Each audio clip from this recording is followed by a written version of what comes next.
Republicans ready with a plan if subsidies for the federal exchange are ruled illegal. Well, the lawsuit stems from a section of the law offering subsidies for coverage from an exchange established by the state. That's the important language. The state, not federal. Wyoming Senator John Barrasso, driving force behind the GOP plan. He's the chair of the Senate Republican Policy Committee and an orthopedic surgeon to boot. Great to have you back on The Real Story. All right, Thanks. So what did you hear in the court? You were in there today. What happened?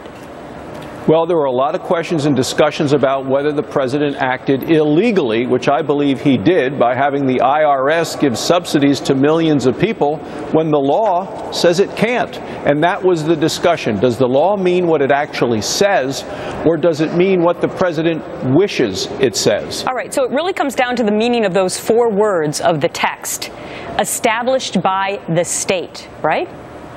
Well, it does. I've been in a state senate, and for years the federal government says, hey, we'll give you this money if you do this. And some states say yes, and other states say no.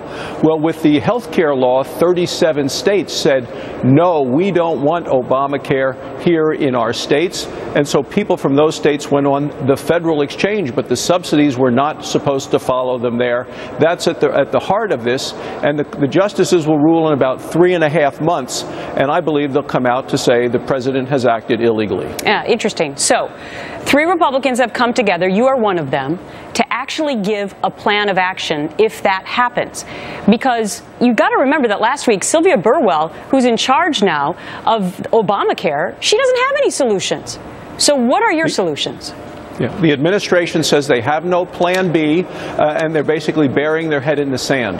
What Republicans are ready to do are protect the people, but not protect this law. And we want to do it by setting up a temporary transition for people who are currently getting subsidies and get them off of Obamacare and getting better insurance through their home states where they have much more flexibility, where there's more freedom, more choice, so that then the states can decide whether the individual mandate applies or not, the employer mandate applies or not, and let people buy insurance that actually works for them and their families, not the insurance that the president says you have to buy. All right. We will see how the Supreme Court rules.